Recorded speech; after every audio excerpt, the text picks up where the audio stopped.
first, only gays and IV drug users were being killed by AIDS. But now we know every one of us could be devastated by it.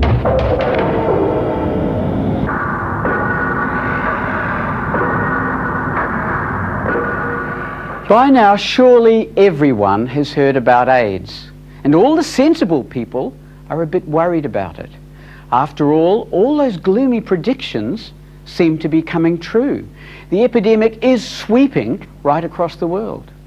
Already, hundreds of thousands of people are known to be infected. And eventually, the death toll may reach into the millions. Sooner or later, someone close to every single one of us will be touched by this epidemic. But to be worried is not sufficient.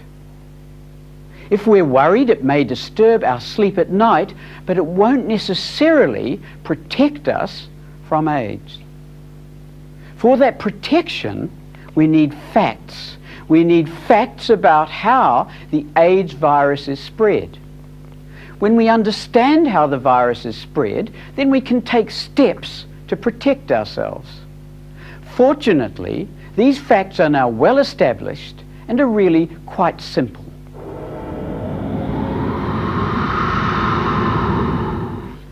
The AIDS virus is called HIV, or human immunodeficiency virus. This outer coat of the virus is made of lipid or fat, and this makes the virus very fragile. The virus is rapidly destroyed by drying, and because of this, it cannot exist outside of the body. Again, because the virus is so fragile, it's very easy to kill it in the home. Household bleach will do, and it doesn't have to be anything special. The cheapest form of supermarket bleach is quite sufficient. Now, there will be situations where we can't use bleach on carpets, furniture, and so on, and in those circumstances, ordinary methylated spirits will do. The 70% methylated spirits we find in a supermarket or hardware store. But probably our best ally is soap and water. When we wash our hands, we physically remove the virus, but then we wash it away and destroy it. And of course, hot water. When that water gets to 60 degrees centigrade, and 60 degrees centigrade is the temperature where I want to pull my hand out because it's getting too hot, it is quite hot enough to kill the virus. This means HIV is killed by the dishwasher at home. It's killed by a hot cycle in an ordinary domestic washing machine. The hard part about killing HIV is to think about it. Once we've thought about it, it's very easy to kill it. Now, these are simple rules, but we can use them to learn how to protect ourselves. Because the AIDS virus cannot exist outside of the body, it can't lie in wait for us in a toilet or a bathroom, or indeed anywhere else to infect us. We can only become infected in 3 ways. The first of these ways is by sexual intercourse. And here we must learn to grade risk. The most risky activity is receptive anal intercourse. That means sex through the back passage, particularly for the person on the receiving end. Usually this involves 2 men, but not necessarily so. But let's be very sure.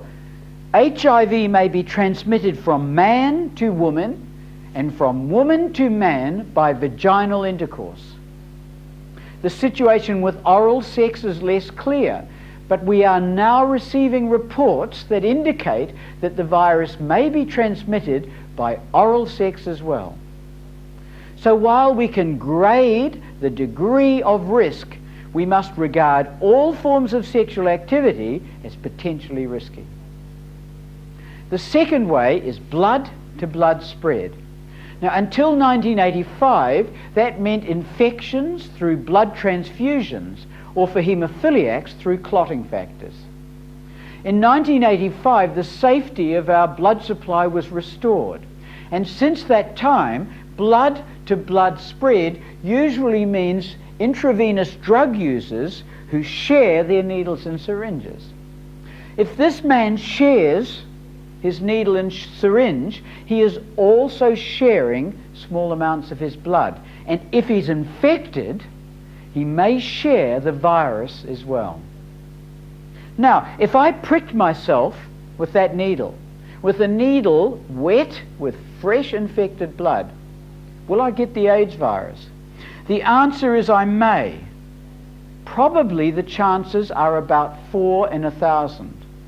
And these are probably about the same chances that an emergency worker, police or ambulance personnel would have of becoming infected if they cut themselves with something wet with fresh infected blood, or get that fresh blood into an open wound. About 4 chances in 1,000. The third mode of spread is mother to baby, and this usually occurs before the baby is born.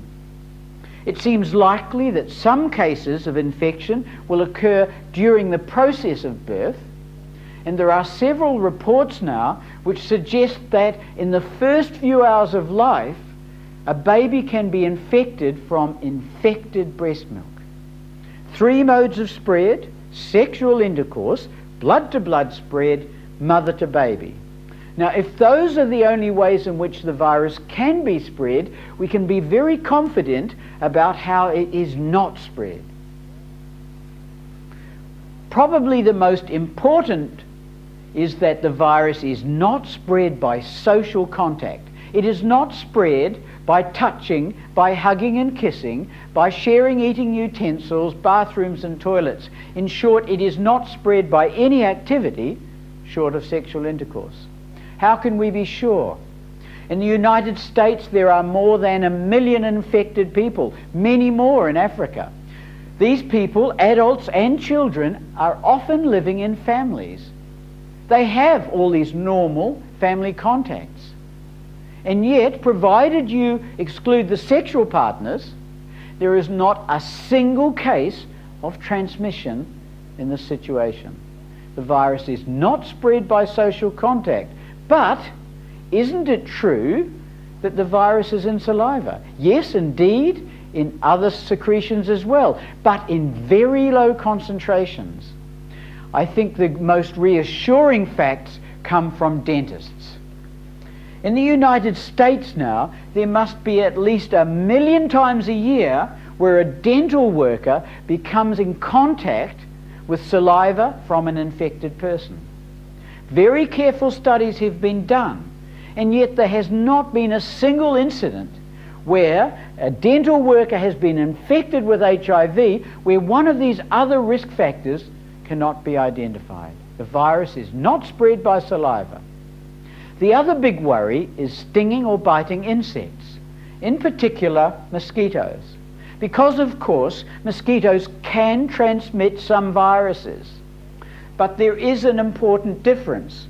With those viruses, the mosquito itself becomes infected and the virus multiplies within it. The AIDS virus is HIV, human immunodeficiency virus. It does not grow in other animals, it does not grow in mosquitoes, and the evidence is now very clear: AIDS is not spread by mosquitoes. Coming back to how it's spread, let's now look at the events that occur once infection is established. And at first nothing happens, at least nothing we can detect. When a person becomes infected with a virus, they will make antibodies. These antibodies are designed to seek out and to destroy that virus. This is so with HIV as well. And although the antibodies to HIV won't kill the virus, at least they provide us with a test, a marker of infection. But this is where we run into the problems. Here we have a graph of the events after infection, 4 weeks, 8 weeks, 12 weeks later. the amount of antibody up here. Now, it would come as no surprise to learn that the body makes antibody slowly at first, and then it picks up like that. When you think about it, it should also be no surprise that you need a certain amount of antibody in the system before our test can pick it up.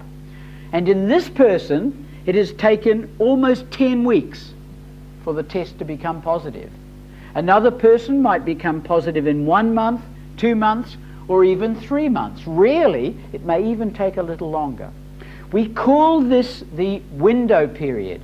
This is the time when the person carries the virus and therefore is infectious, but their blood test will still be negative. Now, the window period is only a short part of a long and complex process. Let's review the whole of that event.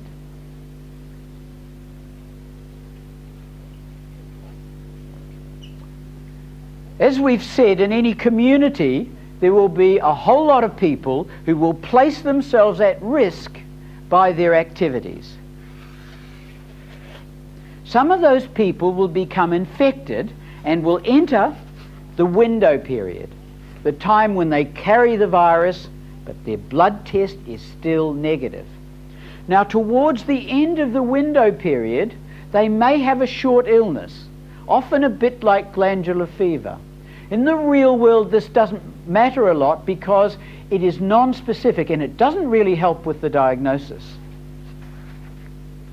At the end of that time, the antibody appears. We say the individual has become antibody positive. The key thing about this stage is that there are no signs and there are no symptoms. This person feels completely well. If they haven't had a blood test, there is no way of knowing they're carrying the virus. And this state of affairs may continue for many years. Now, some people will develop swollen glands in the neck and the armpits and the groins. This is not necessarily a bad thing. These glands may come and go. They indicate the virus is present, and probably more importantly, they indicate that the body is active against the virus. So that's the stage of swollen glands. Sooner or later, many people develop symptoms, and then we say they have ARC, AIDS-related complex. 3 or 4 nights a week, they may suddenly get drenching sweats and have to get out of bed and change the bedding. They start to lose weight, 5 or 10 kilograms without dieting. By now they may have troublesome diarrhea or an attack of bronchitis that they can't fight off. This is ARC. The virus is now at work. Most of those people eventually go on to develop what we usually call full-blown AIDS. By now the immune system is paralyzed. The individual starts to suffer from unusual infections, unusual tumors. The course may be fluctuating, but there is an inevitable downward progression leading to death. Now, what about for an individual who's acquired the virus? Well, we're probably still too early in the epidemic to be sure. Many people progress right through this process. The longer we have to observe the epidemic, the more people we see at least starting to go through this process. That's for the individual. Let's now look at the process for the community as a whole.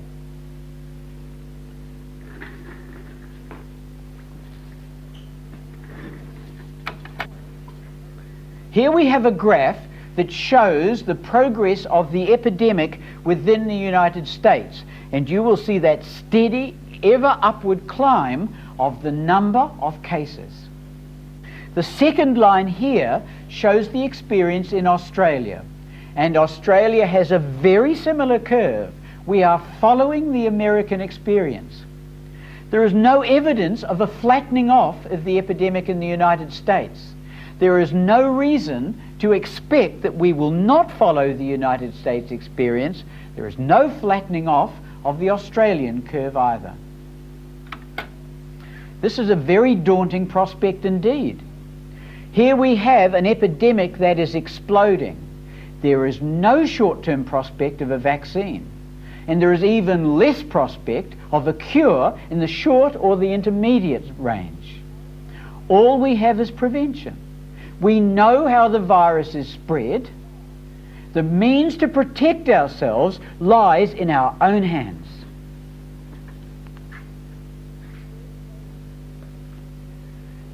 The first mode of spread is sexual intercourse, and we must learn about safe sex and about safer sex. There are only two forms of safe sex. Number one, sex between an exclusively monogamous couple who are virus-free and have no other risk factors. That means there's no cheating, neither has the virus, and neither is exposed to the virus in any other way. The virus simply cannot get into that relationship. The only other form of safe sex is no sex at all. After that, we are talking about safer sex. We're talking about reduction of risk.